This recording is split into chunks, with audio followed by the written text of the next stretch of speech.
Welcome to another episode of Chat with Chatto. Hey guys, how you doing? It's Jason Ramos with Good Vibes Real Estate Solutions. Welcome to another episode of Chat with Chatto. Welcome back, guys. We appreciate you guys been showing up and watching our videos, been commenting. It really helps us a lot to see you guys interact with us because we want to have a conversation with you. We can easily be reached at any time via email at questions@goodvibesre.com. So, again, it's Wednesday, and we're here putting out some more content for you. So, what are we going to talk about today, Jay? Man, I'm very excited about the topic today. We're going to be talking about how to analyze a deal. Cool. So, before we get started, guys, keep the questions coming. You know, you guys, with your comments and your questions that you're giving to us, you're giving us more content, and you're letting us know how to help you. So, this is a pleasure for us to do this. We love putting out this information and being able to help people. So, keep the questions coming. So, thank you very much. What was that? Uh-oh. What was that? It's like we're getting interrupted on Chat with Chatto. Hey guys, how you doing? Leonard, what's up, man? How you doing? How you doing? So, Hey, you know what's going on, man? Why are you interrupting Chat with Chatto? Oh, I'm sorry. Well, I just wanted to bring you guys a deal. Just came from a property. Okay. 157 Kelly Drivers Lane. Okay. Just wanted to, go over it with you guys. Okay, cool. Well, I guess that kind of fits in perfectly, like it was planned or something. Perfect. Oh boy. All right, yeah, this guy's good. He's a great actor. So, all right, perfect. Cool. So you got this brand new deal, hot off the presses. You just came back from the property. Absolutely, right. So cool. Tell me about it. What does it need? Well, it needs a little bit of work. Needs probably about 50 to 55,000. Okay. In work. So. What's it worth? The ARV is around 165 to 170. Wow. Okay. Okay. Not bad. So where do they need to be? Well, they need to be at around 80,000. About 80,000. Okay. Yeah. So they're about half of what it's worth. Right. Absolutely. Yep. Okay. Okay. That might work. Cool. All right. So why is it such a hot deal? What's their motivation? Well, they need to move. They have family in Michigan, so they need to move as soon as possible. And they have a short time frame. So. Okay. Okay, cool. That's perfect. So what we're going to do is we're going to reverse engineer this process to determine if that $80,000 is doable for us. So with this type of property, I'm assuming it's a flip? Yes, absolutely. Yep. Okay. So with this type of property, we want to make at least $20,000 spread. Of course. And we got to build that into the numbers. All right. So let's go to the magical whiteboard and let's reverse engineer this process today. All right. So we're back. Now we're back at the whiteboard here. So we got a property, 157 Kelly Drivers, worth $165,000. Okay. We're going to break it down two ways. We're going to do it the easy way, and then we're going to do it the hard way. So we want you guys to know, I know you guys heard the 70% ARV minus repairs rule, but now we're going to break it down on the other side, and we're going to actually show you what that 30% that you're not accounting for actually goes to. So that's what Chatto's going to break down. So for right now, we're going to do the 70% ARV. So we got $165,000 is the ARV. Always want to be conservative with the ARV numbers. Even if you think you can get 170 or 173 or whatever, 165 is a good rule of thumb. Because if you don't sell it at that price, so what? I mean, if you can make more, great. That's more profit for you. But you always want to be conservative. So we're going to do the math on this. 165 times 0.7 equals 115,500. Okay. So that's what's left over after all your repair costs, all your realtor fees, holding costs, things of that nature. Now, we said it's a $55,000 renovation, which leaves you $60,500. Okay? $60,500. This is the price where an investor is going to pay. That's using the easy method. Yes, this is the price that they can pay. This is what you'll be able to sell it to an investor for, where they can actually make money on this property without losing any money. So now if we want to make $20,000, we have to minus that out of this number. We're not going to do that just yet. So this is the number. Anything below this number is your profit. So if you know you can sell it to an investor at this price, anything below that is your profit margin. So if you can only negotiate $55,000, you just made a $5,000 spread. Absolutely. Right? So that's how you figure out, you reverse engineer your profits. It's all based upon your negotiation. You know that this is where you need to sell it to an investor, right, to make money. So Cool. Now we're going to do it the hard way. Real. But this way right here is very beneficial, so you know what actually goes into it. Yeah. A lot of people, especially when we're talking to homeowners, they have no idea what goes into a rehab. So that's what we're going to talk about today, so that Cool. you guys don't get burned. So we're gonna start the same way. 165,000 is what it's gonna sell. What it's gonna sell for all fixed up. So now when you sell a property, you're gonna have to pay a realtor. You have to pay closing costs.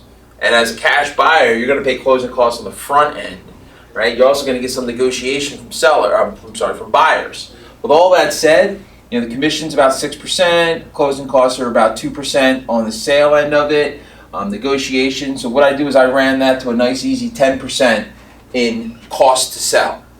So if we multiply the 165,000, if we take out 10%, so we multiply that by 0.9, that gives us, what was it, 148.5. 148,500.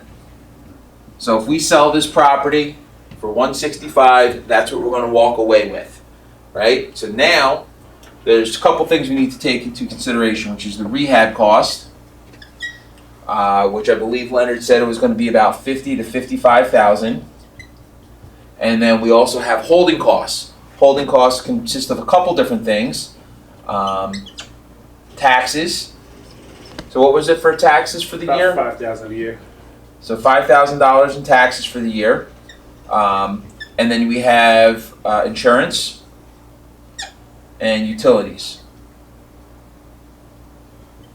Something like that. So insurance, you got to realize that when you're doing a rehab, the property's vacant. There's people there working. And you're not going to get the same insurance rate as if you were a homeowner who owned a house and lived there, or if you were a landlord renting it out. I usually do a good rule of thumb of $3,000 a year, which is a pretty good, at least in our area, average of what it's going to cost to insure that property for a year. Utilities, depending on if it's hot, if it's cold, but it's going to average out to $300 a month. So $5,000 is for 12 months. So we need to figure out what it's going to cost us for 9 months. So what's that going to be, Jay? That is 37.5. 37.5. Okay. 3,000 for 22.50.